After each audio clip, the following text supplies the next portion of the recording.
This is Extra Points, a Pop Warner podcast. I'm your host, Tim Glaze. We're sharing some of the most compelling stories in sports. On this episode, we chat with Pro Football Hall of Fame coach and Super Bowl champion, Dick Vermeil. What have you been up to these days?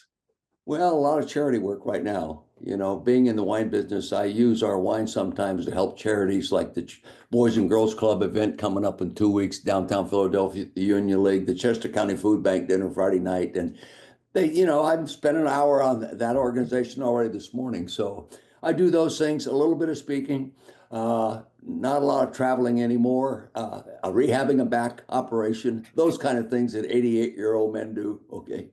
Are you still heavily involved in Philadelphia, or do you get back to your home in California? I get to California during the harvest, usually 2 or 3 times a year. The main time during the harvest and the vineyards in there, but I spend most of my time right here in Philadelphia. And, not active in any kind of a football thing anymore, other than having a few friends left in it. Most of my friends are just like me, old and retired. Well, you're still known in football circles. You definitely have a great reputation in Philadelphia for being the head coach of the Eagles for so many years. And I really want to kind of talk about some of that experience. And I want to give you some background on kind of where Pop Warner is right now at this time of the year. We are in the off season, and I know just from looking at your career, you've been really focused and had a lot of interest in conditioning in terms of being a very important part of playing football and preparing for football. So Pop Warner, right now, our teams are not together. Our teams will get together in July 15th, as early as July 15th for the season. So all the kids are on their off season. Many of them are disconnected from coaching, and some of them are in other sports, but still looking forward to the season. And then when our season officially starts, there's a period of time where we have 20 hours of conditioning. So there's a period of where we get to focus on conditioning. And it's a mixed bag. I know there's a lot of coaches out there that really focus and have an emphasis on being in shape, being in good condition. And then there's other programs where if you listen to what they say and how they talk about conditioning in this 20 hours, it's something that you just have to get through. But overall, like, conditioning is going to be very important to just the experience of football and preparation for games and just the sport itself. And I'm just kind of curious, since you had really had a big focus on conditioning in your career with your teams, like, where do you see conditioning fit within preparation for the game? Well, I think the overall conditioning programs and emphasis really starts the foundation of teaching discipline, because anybody that's really in good condition is usually pretty well disciplined or self-disciplined in many cases. They're preparing before the organized programs before their organizations even get going. So I've always thought well-conditioned athletes are disciplined people already. And now you start adding the fundamentals of the game to the structure they formed in being in condition. And, various levels of conditioning, high school, junior college, pro football, Pop Warner, they all require a level of preparation. And it's very important, not only because of the nature of the game, it's just their natural growth.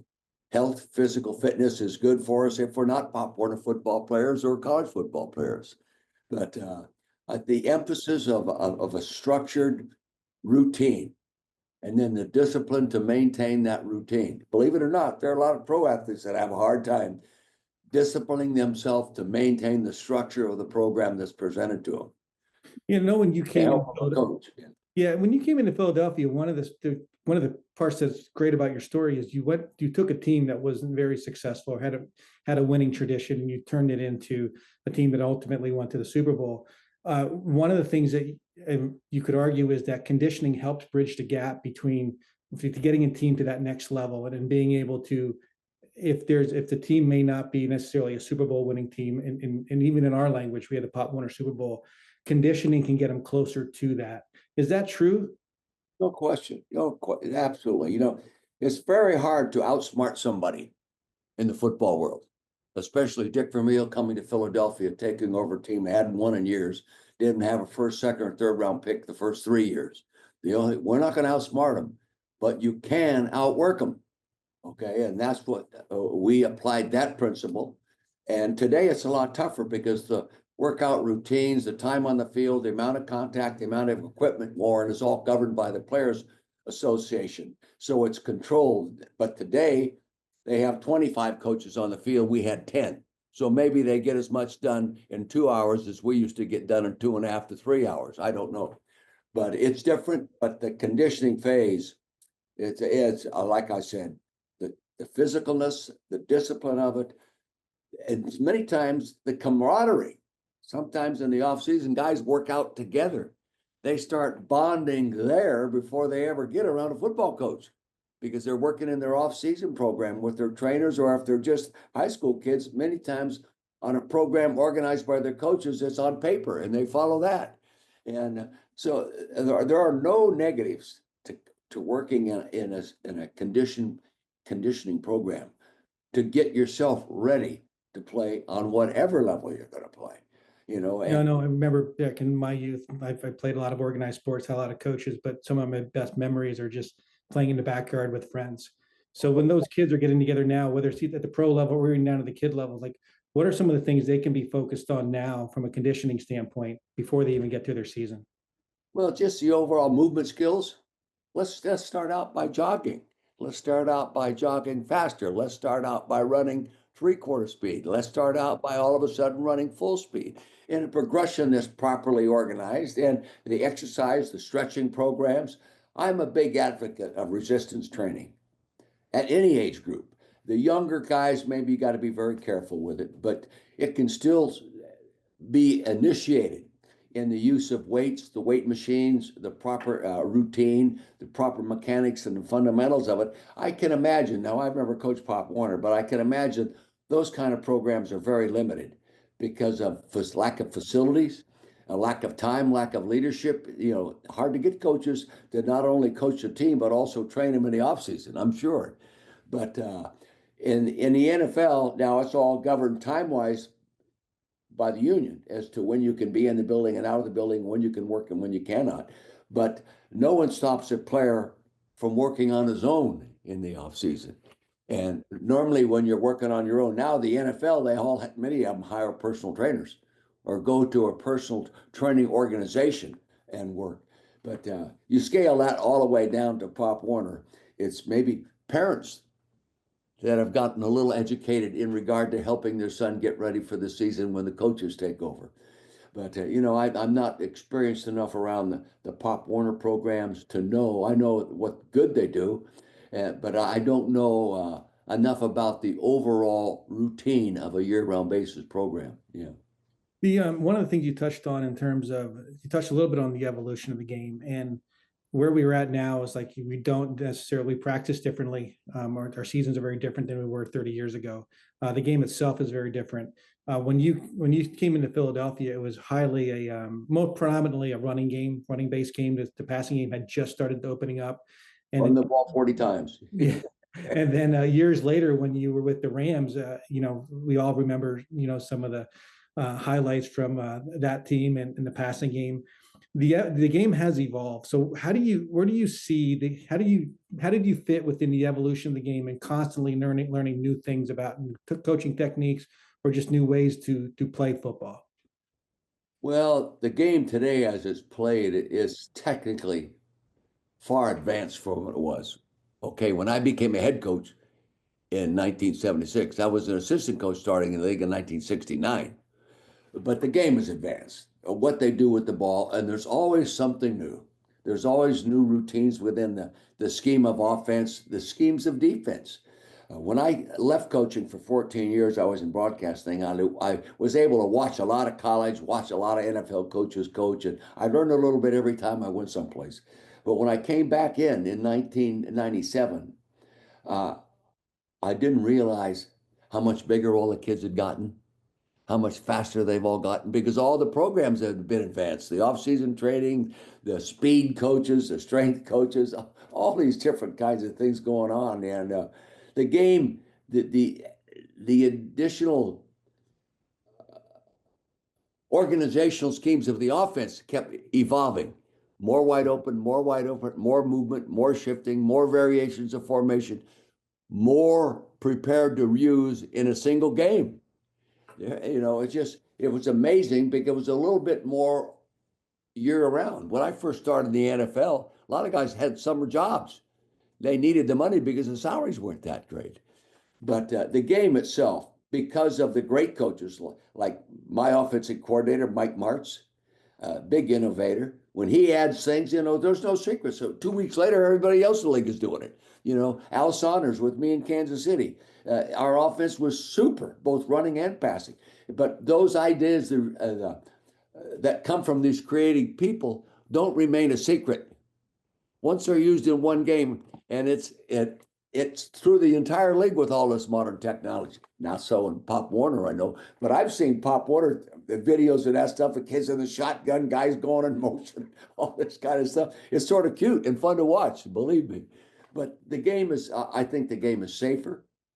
The practices are safer, better for the overall health of the player, especially in the NFL, and extremely well organized, because when you put 20 to 25 coaches on the field, the NFL, you can imagine how well organized it has to be. In contrast to when I first went in the league, there were 6 coaches and the head coach. That was it. And I came to Philadelphia with 10 assistants. That was the largest staff in the league by 3 coaches. Pop Warner, I don't know how they put those staffs together. I know this, they're all great people that want to help kids, and they do a real good job. Yeah.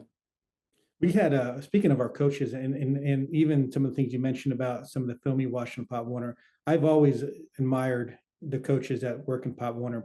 I had a chance during our Pop Warner Super Bowl to ride the bus with a lot of teams and just be around coaches as they give halftime speeches, like really get in post game speeches, win or loss, really understand like how to move their players. So that they take a lot of they take their craft very seriously, and it is a craft, even at the youth level, to coach that team.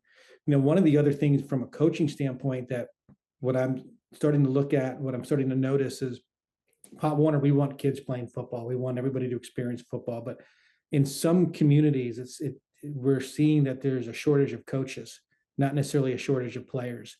And in talking to certain coaches, and this is just anecdotally, but I've had conversations with parents and adults that will coach every other sport, but they're really cautious about coaching football for a couple of reasons. You have the safety factor, and then you have the complexity of it as well. So if we really want to evolve the game from a safety standpoint and just get more kids to play, and do you think there's a need for better development of coaches to get them started in a way that's more conducive for the experience of these kids? Oh no, there's no question of that. It's a voluntary position, right? Yes. Okay. And those positions are critical because they can either encourage or discourage young people at a ripe age in developing an interest in football or in other things.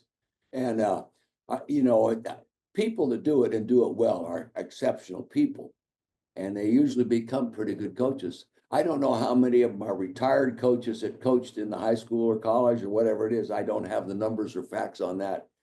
But I know there are a lot of people.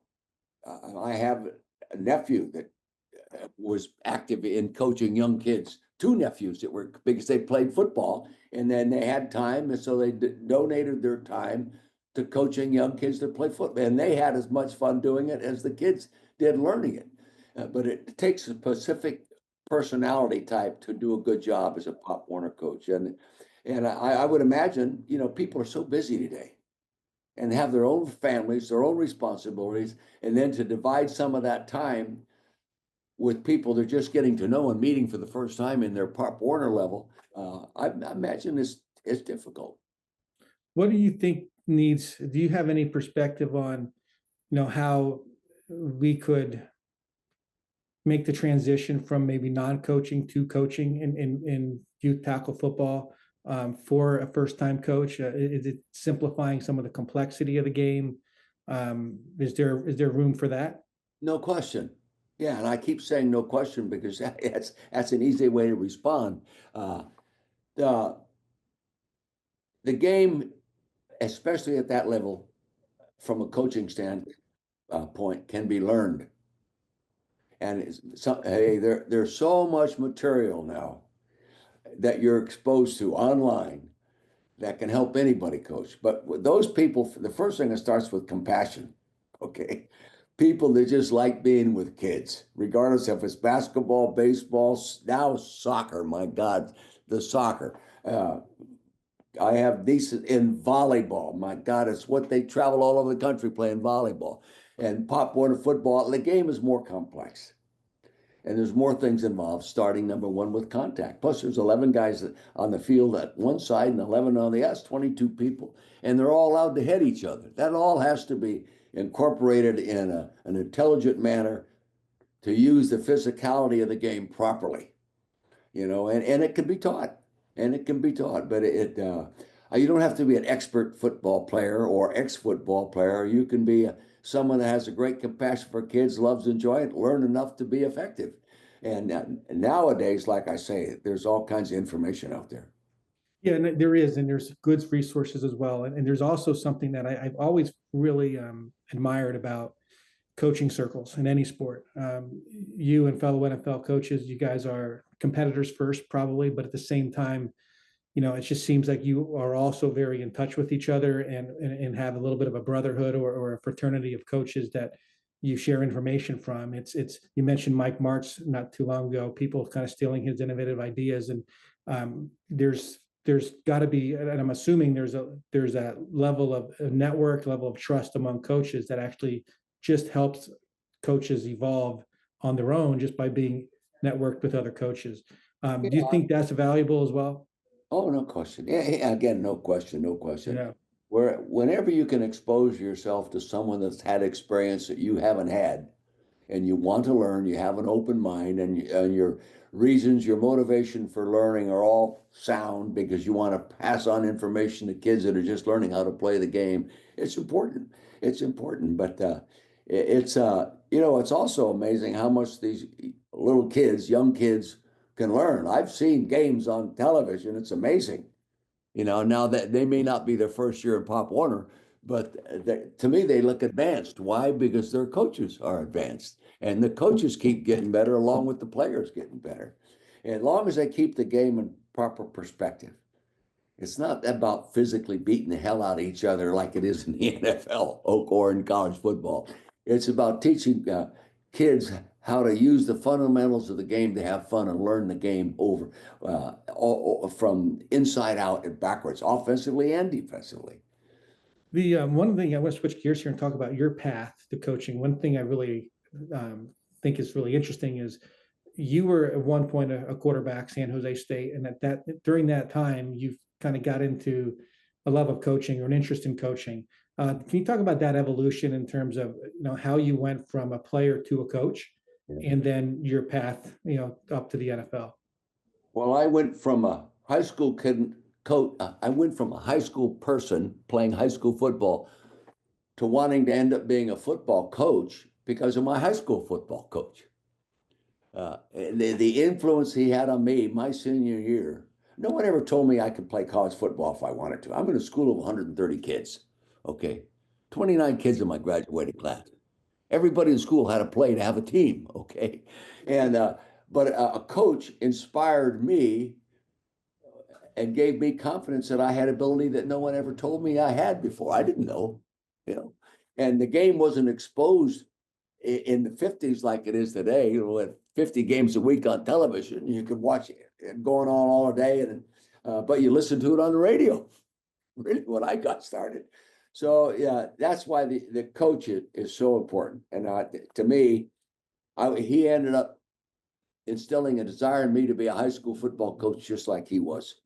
Okay. And I got started in high school as assistant to head coach. Then I went to junior college, assistant head coach. Then I went to college, assistant head coach, and pro assistant. And I say that because it was a stepping stone. Each level, I learned something more about working with human beings that I think gave me a real advantage by the time I got in the NFL. Because really, there isn't a hell of a lot of difference between kids and NFL players. They're still human beings, and they still require compassion. They still require understanding. They still require discipline. They still require being pushed, and a lot demanded of them in all the proper framework, especially true in Pop Warner, because it's so easy to discourage a young person by taking a negative approach to everything. That's interesting. Intimidators are eliminators, okay, especially at that age. The fact that you've really taken from a high school coach your love of coaching, I think from what I've read, and this goes back to players you had on the Eagles and the Rams. I said you're known as somebody that really wants to instill a level of respect in the game, kind of develop a student of the game and your players, and you see a lot of strength in teams. So one of the fact that you kind of take from a coach as your inspiration to coach, and then you come back to the player. How do you feel about developing players to the point where they respect the game, are students of the game, and ultimately, build a stronger team unit from that? Well, on every level, it's important. I don't know how it is at Pop Warner, but I know in the NFL, it's amazing how many bright football guys are playing football. They know much more about the game today than they used to. Just listen to them talk. I can remember sitting in the combine in meetings with players and put them on the board, and they're explaining to me what I used to explain to players, and because they're far more educated today because of teachers, because it all starts usually at a younger age, and they just keep growing. And those that have talent gives them more time to get more involved in football because they're good enough to go to the next level each time. But it's amazing how bright some of these guys are. And there are guys that aren't quite as bright as the other, and sometimes they're not as good as they should be because they're not as sharp or they're not as serious about their craft. They don't take it as serious. They still game to them, and the people that really study the game and study the position they play and learn every year they play. Boy, many of these guys have become fine coaches. Become fine And coaches. speaking of, you mentioned the players that don't take their craft seriously. When you spot a potential in a player, but who may just be not putting the effort he needs to be, or the effort that he may not know the effort he needs to be, how do you go about developing and bringing him up to his potential? Communication, communication, communication. Always tell the truth. Always tell the truth. Developing a level of trust. So when you talk to that person, he believes you. Before they believe in the scheme, they got to believe in you because you're the person presenting it. And I think it's possible to really help a kid mature because there's no correlation between age and maturity. Having coached from 15-year-old kids to 38-year-old guys, I've coached some guys in their 30s that needed a lot of maturity work yet. And I've coached some kids at 16 are very mature already because of their environment, how they were raised, or their issues within their environment, forced them to mature earlier. But that's all part of a coach recognizing what each player really needs it, where he is in his level of maturity right now. Right. So the other side of that and is those kids that have their own leadership ability within a team. It's not just a coach, but you have a star player or just a really good player on a team that's kind of that inspirational leader for the other team. You've had those in your career. I know in Philadelphia, you Every team I've had them. Yeah. So how do you what's the importance of that? And then how would you go about identifying that kid and then developing or at least giving that athlete space to be inspirational to his teammates? Well, usually the player on a team that has innate leadership ability is easily recognized. Sometimes they're obvious. Sometimes they're ignored because of the philosophy of the coaching staff. I exploited those guys. I mean, it's easy to respect them early. It's really easy for me. It was to recognize this guy can make a much bigger contribution than just playing the game. But a football coach, a teacher, a pop water coach, he's only with that player a short period of time. In the NFL, in a meeting room, or in your office, or on the practice field, and they're gone. The more leaders you have, or the quality type people that are instinctively good leaders, they share time. They share conversations. In the NFL, their husbands and wives go out to dinner together. And a high percentage of the time they're talking about the right things that really add a depth to their commitment to their careers. which means a more deeply, a deeper contribution to the overall aspect of that team. And I have found in the NFL anyway, all the way out, all the way in, and you really notice this in UCLA on up. The harder you work them intelligently, the closer they become together. And when they all go through tough things together, it's a great bonding tool, maybe the best bonding tool. Why do you think they train the Navy SEALs like they train the Navy SEALs? Or why do they train the Rangers? The tough. The harder the routine to get where you want to be, the closer the people are once they get there. And I've always believed that. I've witnessed it many times, many times. And today, at my age, I know I communicate with a lot of my players, and I'm with them, especially here in Philadelphia. First thing they always talk about is how hard they worked. A lot of people don't know what hard work really is all about. Hard work is not a form of punishment. Okay, it's a solution, and we always have tried to teach our kids that. And yes, you get some bitching and moaning and running in high school. You get parents mad at you because you're working them so hard. And college, my Rose Bowl team went out on strike before the Rose Bowl, but they ended up upsetting the number one team in the country too. And when they're together today, which I was with them 2 years ago, about 20 something of them, they all talked about how hard they worked to be what they became. And it's a great concept. It's almost old fashioned. Everything is so sophisticated that so much is done for you.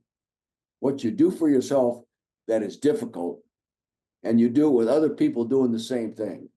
And you're all great examples for each other. It's a great bonding tool.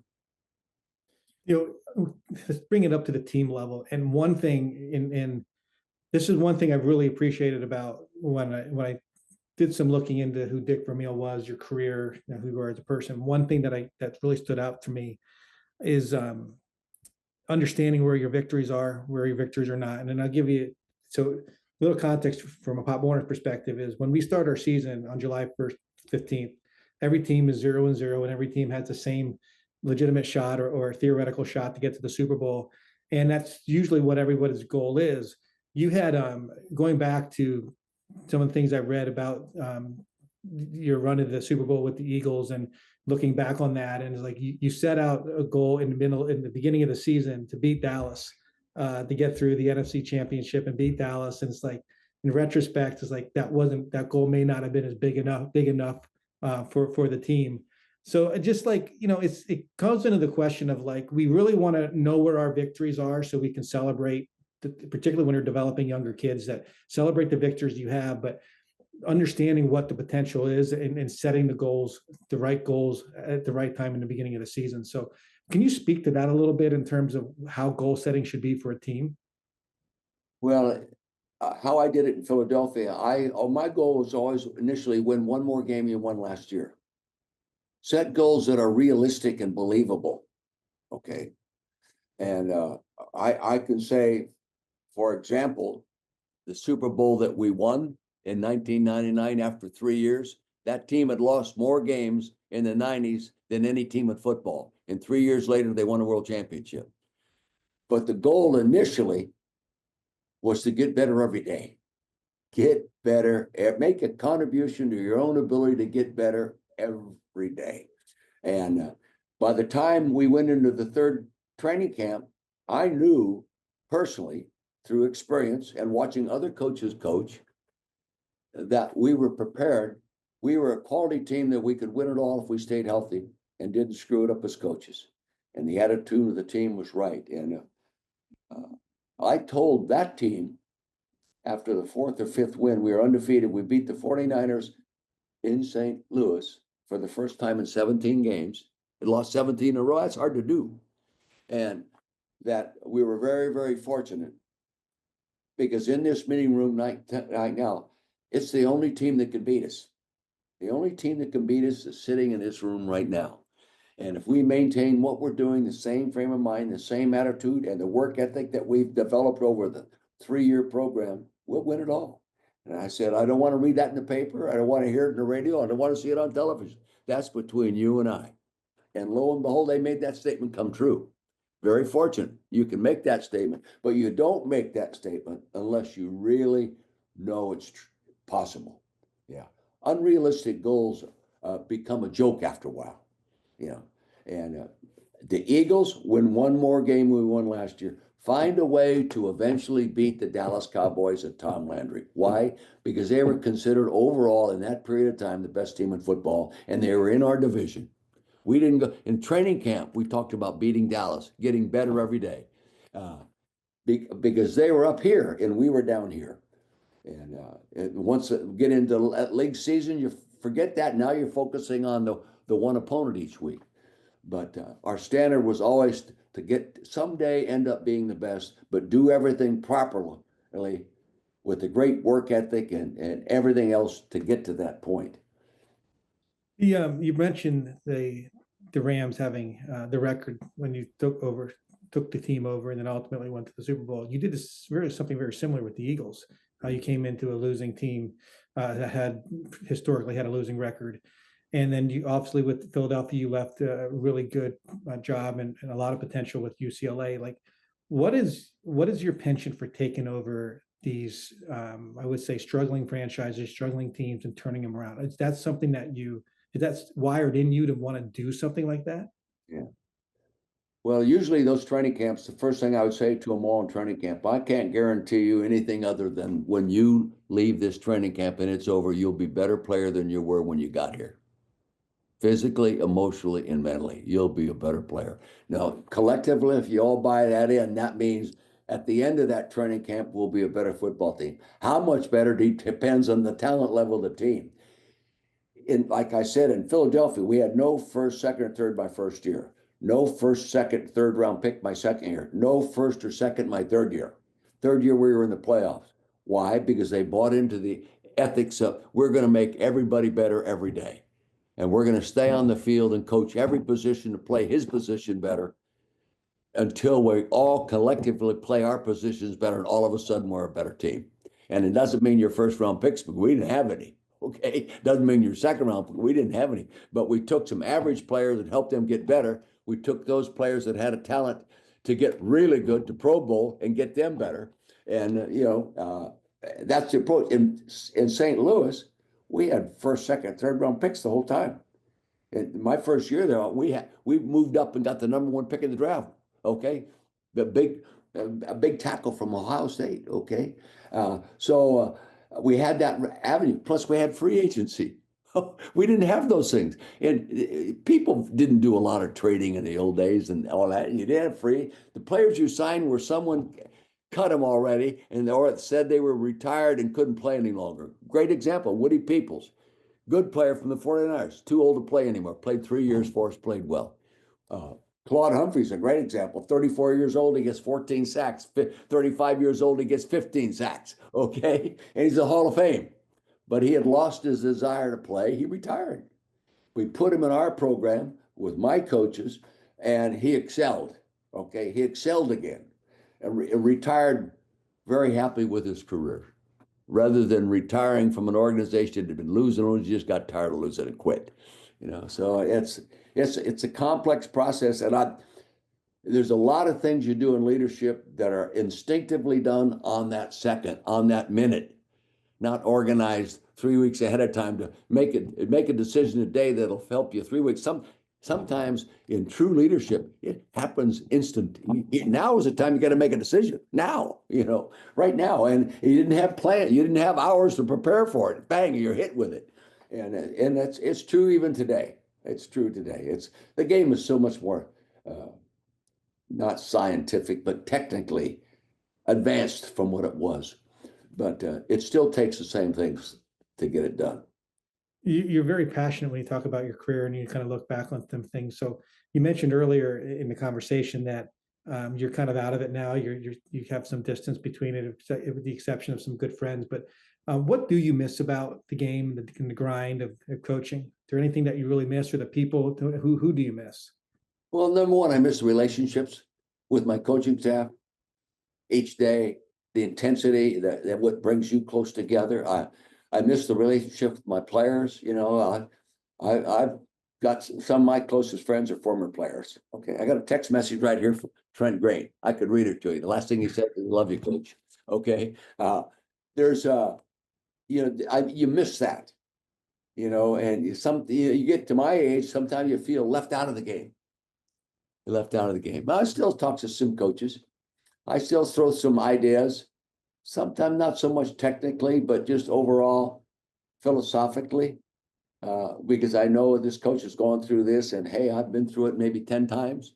And this, if I were you, this is what I'd do, and it's sort of fun to think you can still make a comment or two to somebody that's in the league, make a living doing what you used to do. And I follow the game closely. I follow it very closely. I study it. I study the computer reports and all that kind of stuff. I do a little radio show on Friday mornings that I prepare for like it's going to be 10 hours because I just like studying it. I like evaluating the teams. I have a computer in there that I can pull up any game I want to watch. Slow motion, sideline, end zone, TV edited into it. So it keeps me up with the game as it's played today, and it's far more sophisticated today. Right. Looking back on your Better for the fans too. What are some of the biggest lessons you've taken from football? Always make sure people know you care. Always, yeah. It's amazing how many times the trust that you develop with people all start with they know you care, not only about how they play, but how they are as a person. And I think that's really good. And make sure that you are an example. The team will not be what you are not. You can't say one thing and do another. And they've got to know how you feel when you're high, when you're low, when you're pissed, when you're excited. They've got to see you as you really are in a true leadership position, because that's when the deeper trust. And they may get mad or hell at you from time to time. That's fine. I get mad at my wife. She gets mad at me. We've been married 70 years. Okay. It all works. But in coaching, I think what I miss most is the relationship building and helping somebody sometimes be what he never thought he could be. I could sit here and give you examples of kids that end up being real good that never knew they could be. But the coach working with him, the support staff he had, maybe his own wife. I've had guys leave training camp and his wife bring him back. Okay. So I've been through those experiences, but if they know you care, you got a chance. Okay. And it's a cold business today. It's a cold business. And you tell them the truth. I love you guys. I wouldn't cut my own son. Yeah, but I feel really close to you. And I respect you and I admire you. Hell, I could never play in the NFL. The first NFL locker room I ever walked into, I was a high school coach at Hillsdale High School. And one of the players on my team's dad was coaching the 49ers. So I used to get to go to games once in a while. Go in the locker room after a game. And I was in awe of seeing those guys. Y.A. Tittle, Billy Kilmer, all these great players, the Hugh McElhaney's of the world and all these kind of guys. I was in awe of those guys. And I think that helped me form a deep start for respect for those guys that play the game. Yeah.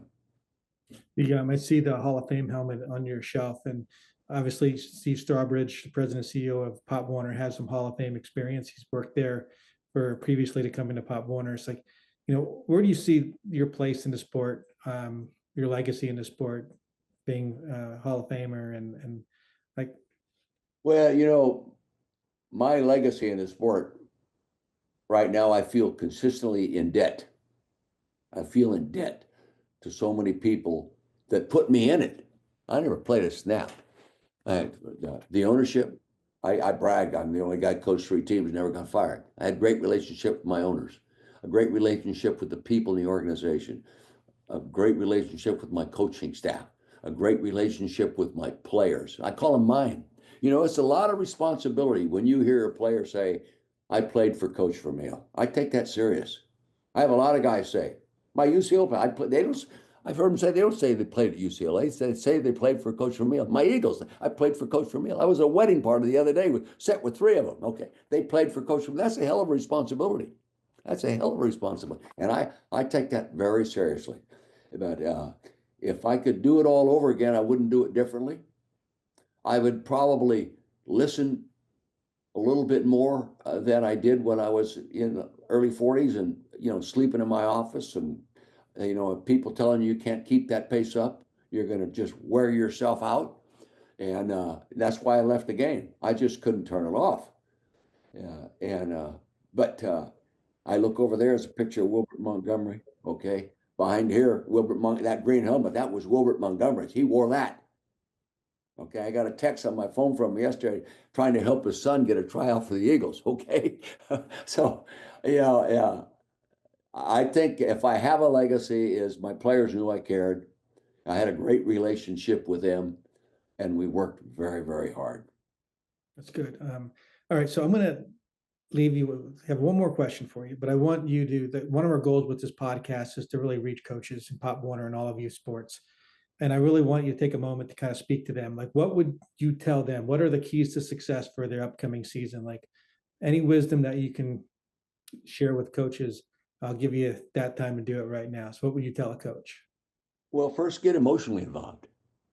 Get emotionally involved. Let yourself really get involved for the love of the game and the love of the kids. And then coach from there. You don't coach football. You coach kids that play football.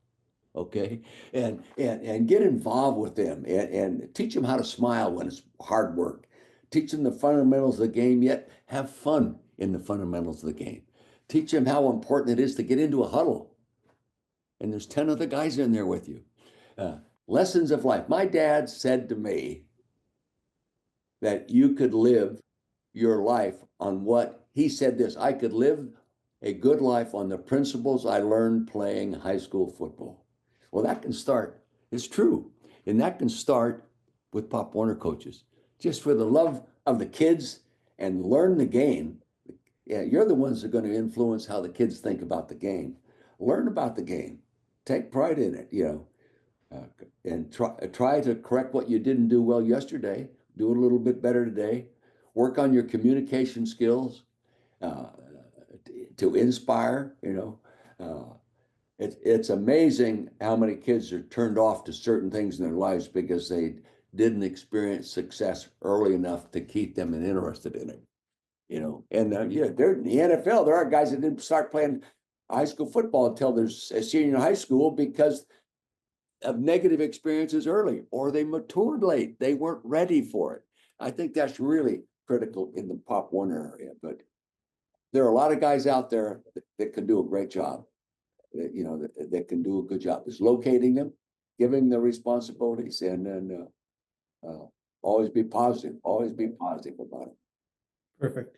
Hey, I had a great conversation. Thank you so much for joining us. This was wonderful. And man, I've really enjoyed the conversation and just, look forward to hearing more from Dick Vermeil. Hopefully we'll have you on again at some point.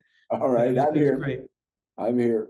But I appreciate what Pop Warner does. And when it's done properly. Yeah, I've seen things I've seen it in baseball more than anywhere because I had grandkids that played all these little baseball, and parents get all upset and tense, mad at the coaches, the umpires, and all that. Keep it all in proper perspective and always positive for the kids involved. Yeah, and there'll be a lot of kids evolved from that program with a great contribution you as a Pop Warner coach made. Perfect. Well, thanks, Coach. Appreciate it. All right, take care. For Pop Warner, I'm your host, Tim Glaze. Thanks for listening. We hope you enjoyed this episode. This podcast is a production of Pop Warner Little Scholars, the premier national governing body for youth football and cheer and dance. Visit us at popwarner.com.